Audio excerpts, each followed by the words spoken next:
What does Islam say about war? Does it support terrorism? Hello guys and welcome back to my channel. Today, we will be discussing a topic that is misunderstood by everybody. What does Islam say about war? Does Islam promote terrorism? It's an important topic that needs to be talked about carefully, especially considering its complexity. Number 1. When does Islam allow war? Islam allows war in self-defense, in Quran verse 22:39, to defend Islam, rather than to spread it, to protect those who have been removed from their homes by force because they are Muslims, Quran in verse 22:40, and to protect the innocent who are being oppressed, Quran 4 hours 75 minutes. Number 2. The Quran and Jihad. In Quran verse 2:190, Surah Baqarah. Fight in the way of God with those who fight against you, but do not be the aggressor. God does not like the aggressors. This verse is encouraging self-defense and fighting against those who initiate hostilities, but it explicitly prohibits aggression. It emphasizes the principle of proportionality and restraint in warfare, allowing defensive actions but discouraging any form of unjust aggression. The overarching message is to uphold justice, and it reflects a guidance on the ethical conduct of war in Islam.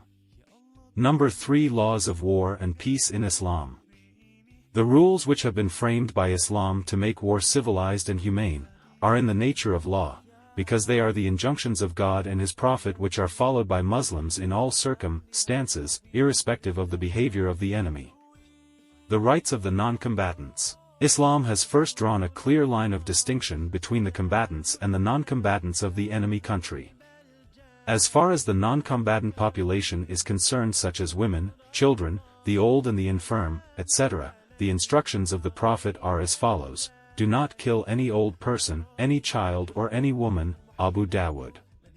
Do not kill the monks in monasteries, or, do not kill the people who are sitting in places of worship. During a war, the Prophet saw the corpse of a woman lying on the ground and observed, she was not fighting. How then did she come to be killed? From this statement of the Prophet, the exegetists and jurists have drawn the principle that those who are non-combatants should not be killed during or after the war. The rights of the combatants. Now let us see what rights Islam has conferred on the combatants. Torture with fire. In the Hadith there is a saying of the Prophet that, punishment by fire does not behoove anyone except the master of the fire, Abu Dawud. The injunction deduced from this saying is that the adversary should not be burnt alive. Protection of the wounded. Do not attack a wounded person, thus said the Prophet. This means that the wounded soldiers who are not fit to fight, nor actually fighting, should not be attacked. The prisoner of war should not be slain. No prisoner should be put to the sword, a very clear and unequivocal instruction given by the Prophet, sallallahu alaihi wasallam. No one should be tied to be killed. The Prophet has prohibited the killing of anyone who is tied or is in captivity. No looting and destruction in the enemy's country. Muslims have also been instructed by the Prophet that if they should enter the enemy's territory, they should not indulge in pillage or plunder nor destroy the residential areas, nor touch the property of anyone except those who are fighting with them. It has been narrated in the Hadith, the Prophet has prohibited the believers from loot and plunder, Al-Bukhari, Abu Dawud. His injunction is, the loot is no more lawful than the carrion, Abu Dawud. Abu Bakr al-Siddiq used to instruct the soldiers while sending them to war, do not destroy the villages and towns, do not spoil the cultivated fields and gardens, and do not slaughter the cattle. The booty of war which is acquired from the battleground is altogether different from this. It consists of the wealth, provisions and equipment captured only from the camps and military headquarters of the combatant armies. Prohibition of breach of treaties. Islam has strictly prohibited treachery. One of the instructions that the Prophet used to give to the Muslim warriors while sending them to the battlefront was, do not be guilty of breach of faith. This order has been repeated in the Holy Quran and the Hadith again and again, that if the enemy acts treacherously let him do so, you should never go back on your promise. There is a famous incident in the peace treaty of Hudaybiyah, when after the settlement of the terms of the treaty, Abu Jandal, the son of the emissary of the unbelievers who had negotiated this treaty with the Muslims, came, fettered and blood-stained, rushing to the Muslim camp and crying for help. The Prophet told him, "Since the terms of the treaty have been settled, we are not in a position to help you out. You should go back with your father.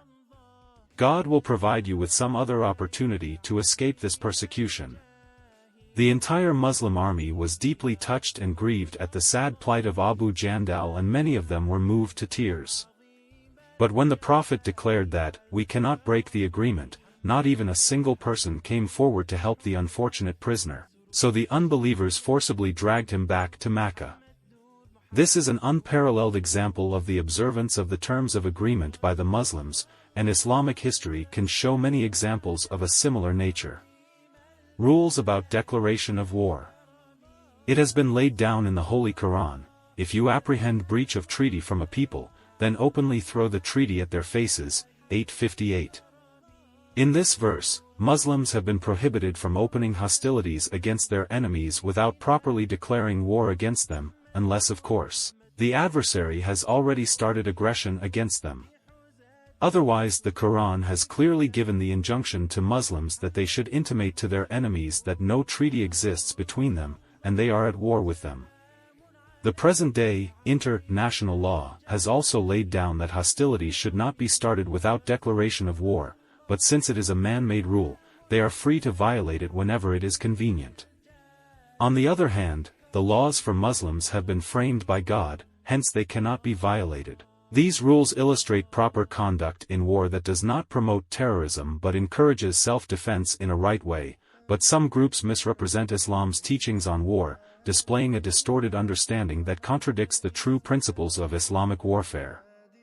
I hope you guys find this informative. Please don't forget to like, share and subscribe.